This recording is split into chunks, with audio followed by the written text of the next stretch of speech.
ഇപ്പോൾ ഡാർലി സ്റ്റീഫന്റെ അമ്മയുടെ പ്രതികരണം, മാതാവിന്റെ തൃപ്തിയായില്ലേ? സന്തോഷമായി. നേരത്തെ എല്ലാവരും തിരക്കം നടത്തിയപ്പോ തന്നെ ഒരു ആശ്വാസമായിരുന്നു അല്ലേ, കണ്ടെത്തും നോക്കിയുള്ളത്. ഫോണിൽ കണ്ടില്ലായിരുന്നു അവര് നടന്നു വരുന്നതൊക്കെ? ഫോണിൽ കണ്ടില്ലേ? കണ്ടു. എന്താ തോന്നിയപ്പോ? വിഷമിച്ച് നിക്കല്ലേ, വന്ന് കിട്ടിയാൽ മതി എന്നോർത്ത്. വിഷമൊക്കെ മാറിയില്ലേ നേരിട്ട് കണ്ടപ്പോ? നേരിട്ട് കണ്ടപ്പോ എന്താ പറഞ്ഞത്? കെട്ടിപ്പിടിച്ച് കരയുന്ന കണ്ടു. എന്തായാലും അമ്മ റെസ്റ്റ് എടുക്കല്ലേ, ഇനി മോള് വേറെ കുഴപ്പമൊന്നുമില്ലെന്നാ എല്ലാവരും പറഞ്ഞു.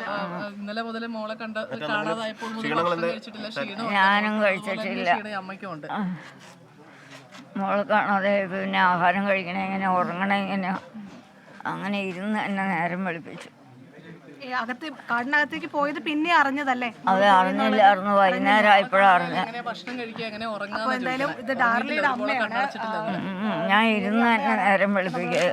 അപ്പൊ പറഞ്ഞതുപോലെ തന്നെ വലിയ ആശങ്കയുണ്ടായിരുന്നു. റീത്ത്, എന്തായാലും ഇന്നലെ രാത്രി മുഴുവൻ ഈ അമ്മ ഉറങ്ങാത്ത മണിക്കൂറുകളാണ് കടന്നുപോയത്. സ്വന്തം മകൾ കാടിനുള്ളിലാണ്, ഇനി എന്താണെന്ന് അറിയാത്ത മണിക്കൂറുകളാണ് കടന്നുപോയത്. അങ്ങനെ ഏറെ മണിക്കൂറുകൾക്ക് ശേഷം ഇപ്പോൾ ഈ മകളെ തിരിച്ചു വരുന്ന കണ്ടപ്പോൾ തന്നെ അമ്മ വിശ്രമിച്ചിരുന്ന സ്ഥലത്ത് നിന്ന് ഓടി മകളുടെ അടുത്തേക്ക്, ഷേർലിയുടെ അടുത്തേക്ക്, ഡാർലിയുടെ അടുത്തേക്ക് ഓടിപ്പോകുന്ന കാഴ്ചയാണ് കണ്ടത്. അതിനുശേഷം മകളെ കെട്ടിപ്പിടിച്ച് കരയുകയായിരുന്നു അമ്മ. അതെന്തായാലും വളരെ സന്തോഷം നൽകുന്ന, അല്ലെങ്കിൽ ഈ ഒരു സംഭവങ്ങളെല്ലാം രാത്രി മുതൽ ഇന്നലെ മുതൽ കണ്ടുനിന്ന ആളുകളെ കൂടി അവരുടെ കണ്ണുകൾ പോലും നനയിക്കുന്ന കാഴ്ചയാണ് കണ്ടത്. പ്രായമായ അമ്മയാണ് രാത്രി ഉറങ്ങാതെ മകൾക്ക് വേണ്ടി കാത്തിരിക്കുകയായിരുന്നു. എന്തായാലും മായ ഇപ്പോൾ പ്രാഥമിക പരിശോധനയൊക്കെ കഴിഞ്ഞു. മറ്റ് ആരോഗ്യ പ്രശ്നങ്ങളൊന്നുമില്ല. ഭക്ഷണം കഴിക്കാത്തതിൻ്റെ ചില പ്രശ്നങ്ങൾ മാത്രമാണുള്ളത്. അവർ ഇന്നലെ കുറച്ച് മുമ്പ് നമ്മൾ മായ ചേച്ചിക്കുമായി സംസാരിച്ചപ്പോൾ ഈ രാത്രി ആളുകൾ തേടി വരുമെന്നുള്ള ആ ഒരു പ്രതീക്ഷയൊന്നും അവരിലില്ലായിരുന്നു. രാവിലെ നേരം വെളുക്കുമ്പോൾ തിരികെ നാട്ടിലേക്ക് എത്താം എന്നുള്ള ഒരു കാര്യമാണ് അവർ പറഞ്ഞിരുന്നത്. എന്തായാലും അതായത് ഭയമില്ല, പേടി ഉണ്ടായിരുന്നെങ്കിൽ പോലും തിരികെ എത്താനാകും എന്നുള്ള ഒരു പ്രതീക്ഷ അവർക്കുണ്ടായിരുന്നു. അത് മറ്റൊന്നുമല്ല, ഈ നാടിനെക്കുറിച്ച് അറിയാവുന്ന ആളുകൾ എന്നുള്ളതാണ് പറയുന്നത്. പക്ഷേ മായ ചേച്ചി വീട്ടിലേക്കാണോ?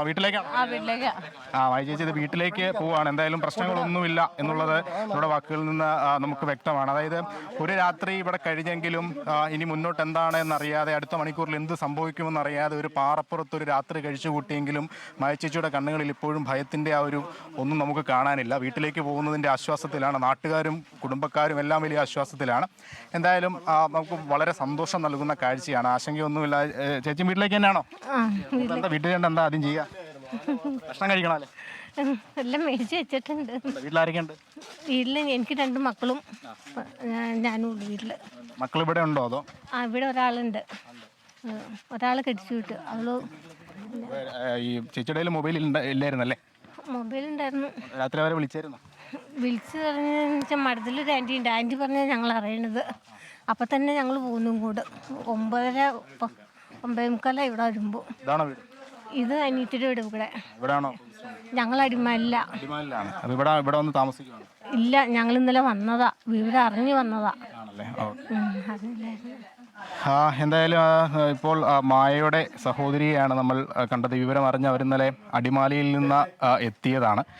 അവർക്കൊപ്പം ഇന്നലെ രാത്രി പൂർണ്ണ മൊബൈലിൽ പറ്റുന്നത്ര സമയം മൊബൈലിലൊക്കെ സംസാരിച്ച ആളുകൂടിയാണ് റീത്ത്. എന്തായാലും ഇപ്പോൾ മായ ആ പ്രതിസന്ധിയുടെ മണിക്കൂറുകൾ കഴിഞ്ഞ് സ്വന്തം വീട്ടിലേക്ക് എത്തിയിരിക്കുന്നു. ഇനി ആശ്വാസത്തിൻ്റെ നിമിഷങ്ങളാണ്.